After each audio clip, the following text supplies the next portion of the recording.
that we all have the best interest in our hearts and minds. We all want to be there for our people. And that's the reason I'm standing here tonight. I would like to not only acknowledge our elders, but all our young people, our little people that we have in our community. You know, I spend every day with our little children, and I see the effects that our social problems have on our children, and it's a real challenge every single day. And I acknowledge our old people, I acknowledge our mothers, I acknowledge our grandmothers.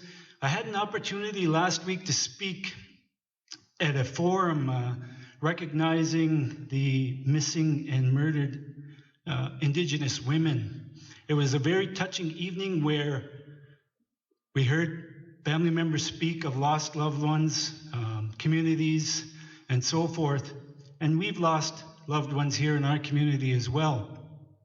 So I'd just like to once again acknowledge our mothers and our grandmothers, because they're our backbones of our families. They keep our families together. They keep our communities together. So with that, I honor them tonight as well. I'd like to begin by thanking my nominator, my brother John and Darwin, for nominating me for chief for our nation. I believe that with my experience and my education, I can move our First Nation forward in a good way and towards a bright future. I was elected 4 times as a councillor in the past. 8 years I was band councillor. And through this, I learned many things. I was a young man back then, and I learned many things. And with this experience, I feel that I can move forward as I make my campaign towards being chief and being leader of our community. I received a Bachelor of Education in 1991, and I was a teacher and a principal and still am for 25 years. I later went back to school where I entered grad school, and I was very fortunate to receive my Master of Education in Educational Administration.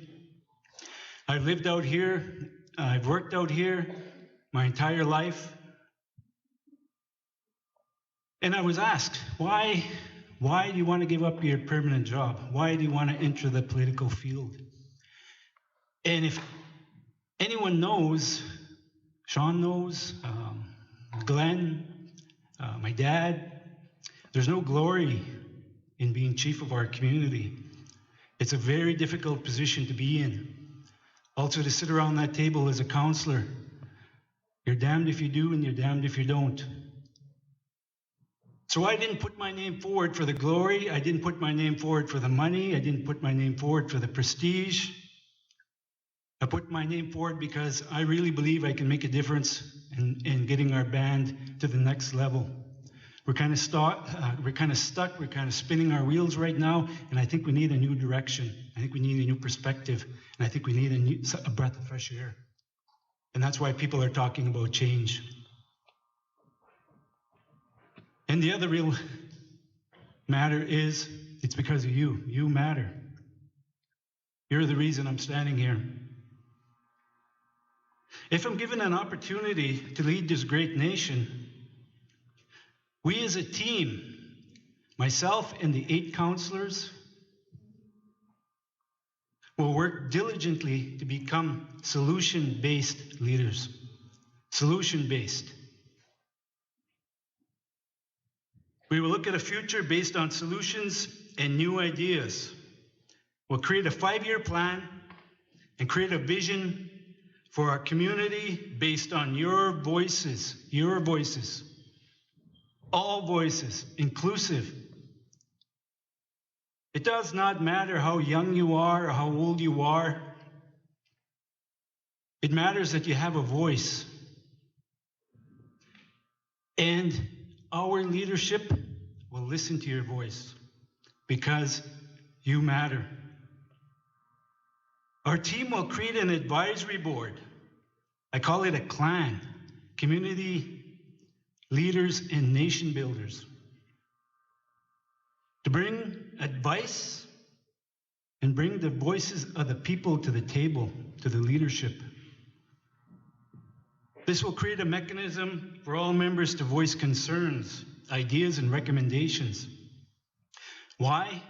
Because you matter. We would ensure that we are financially responsible to you, the membership. There needs to be a comprehensive review done in all program areas, and we know that.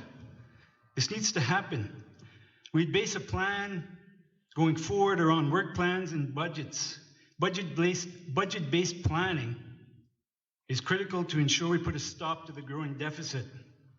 It is virtually important that these measures are put in place immediately. And maybe Chief and Council need to take a pay cut as well. Why? Because you matter.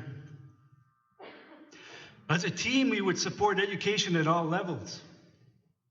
I believe education is the new buffalo. We have to ensure that our young people graduate. It's critical.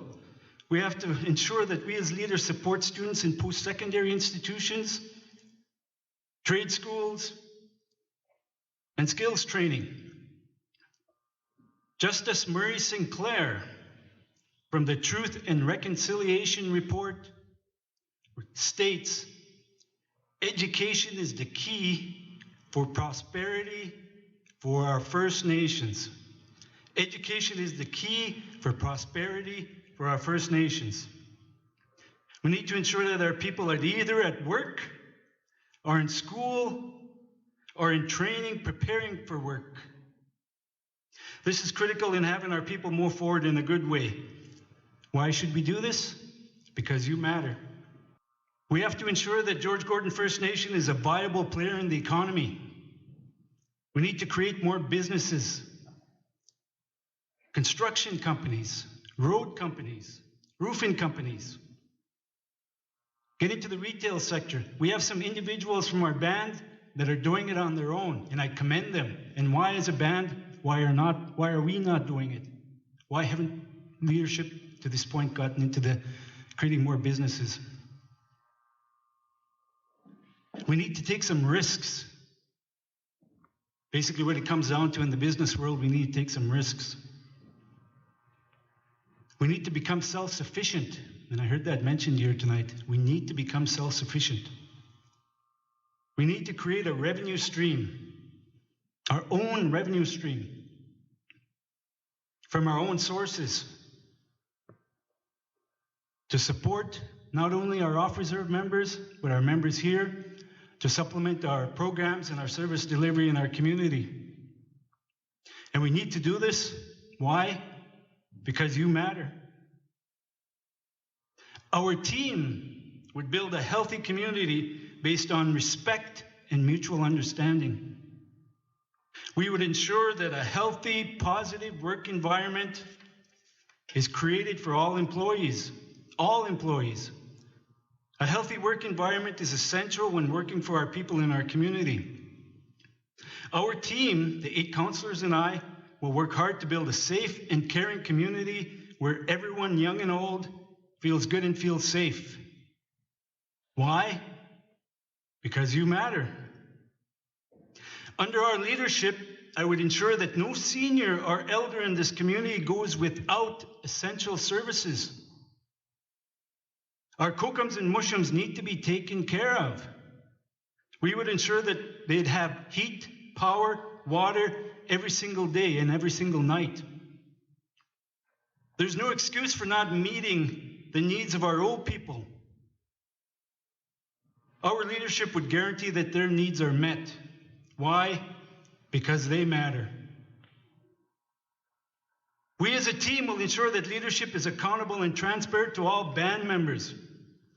We'll create a mechanism to communicate effectively with membership to keep everyone informed and up to date on all band business. I truly believe that if we've got nothing to hide, we've got nothing to worry about. Communication is key.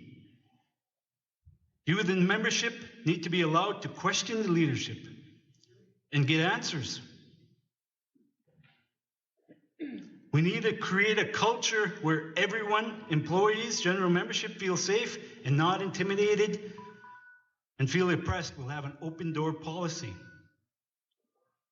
We need to recognize our treaty rights and our inherent rights.